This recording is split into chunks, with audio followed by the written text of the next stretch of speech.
Joining me on this India Today special broadcast is Lieutenant General Vinod Bhatia, former Director General of India's military operations. General Bhatia, when you look at 2 days of operations that have been carried out so far, day 3, what we've seen so far is intense bombing, missile strikes, but Iran continues to hit back. In your appreciation, sir, is the US and Israel, are they moving according to plan? Or if they thought that the country will fold, clearly it hasn't. It continues to fight back and hard.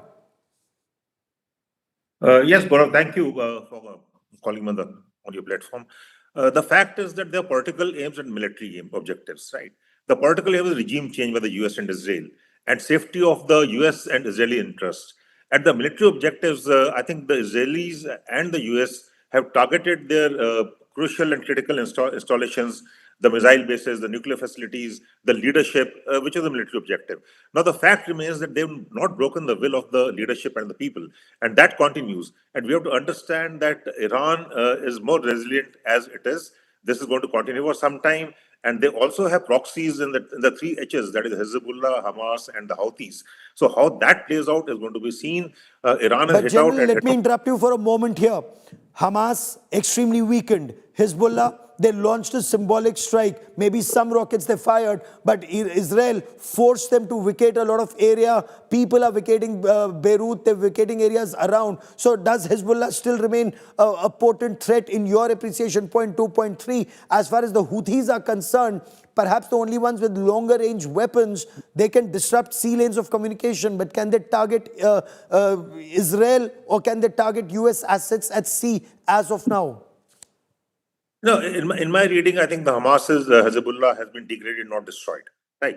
So there are things which are happening, but that doesn't mean it'll raise the head again. The head of the octopus may have been cut off in Iran, but the asymmetric warfare will continue. We should be looking at a slightly longer duration. It is not going to be easy because regime change doesn't come easy in Iran. If you look at regime change in the other places, Iraq has been a disaster, Afghanistan has been a disaster, so has others been a disaster.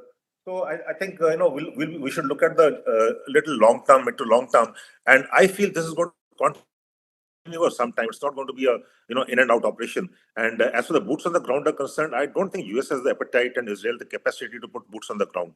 So we will see this warfare with the weapons of long range, with airstrikes. Israel launched 200 aircraft on the first day. Hitting nearly 1,000 targets. So that is the capacity which the Israelis have. But the resilience of the Irani people, that has to be seen because they had a succession ladder which was already defined. The head of the state neutralization didn't really matter.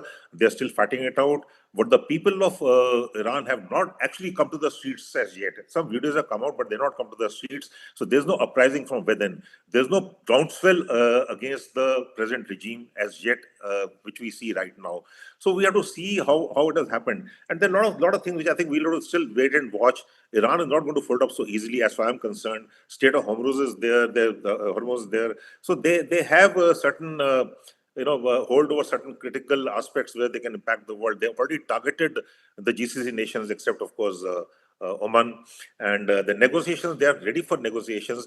But if you look at it, as someone commented, and very rightly so, that the attack took place not because negotiation not progressing, not because the negotiation failed, but the negotiation progressing. Right, they're making a breakthrough. So we'll have to see the political objective of the US and Israel and the military objectives which they're about to achieve. Are you surprised? Are you surprised by the manner in which Iran is able to strike back, or are you, as some commentators say, disappointed that Iran was supposed to rain fire across the region? It hasn't succeeded in doing so. Yes, there has been a response, but do you look at it as organized response or rather haphazard?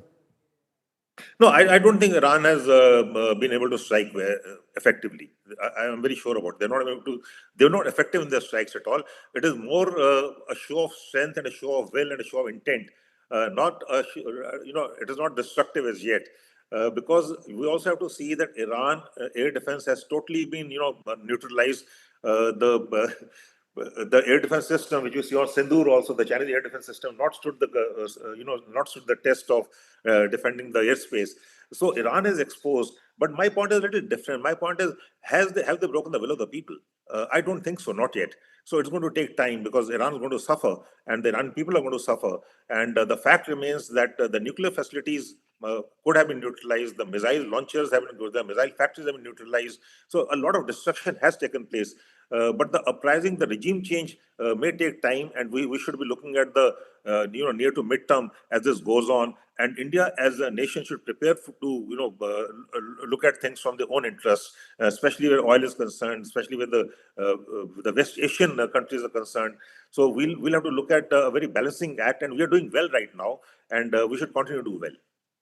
Oh, absolutely, because India has great relations with all stakeholders in the region, and that is something the CCS that Prime Minister Narendra Modi had, and after his travel, he came back, late night CCS meeting, his engagement with, his, as he described, his brother, the President of the United Arab Emirates. That's a country, the entire Gulf region where you have millions of Indians who are working and living. It just goes on to indicate that India is very well engaged with all Gulf partners.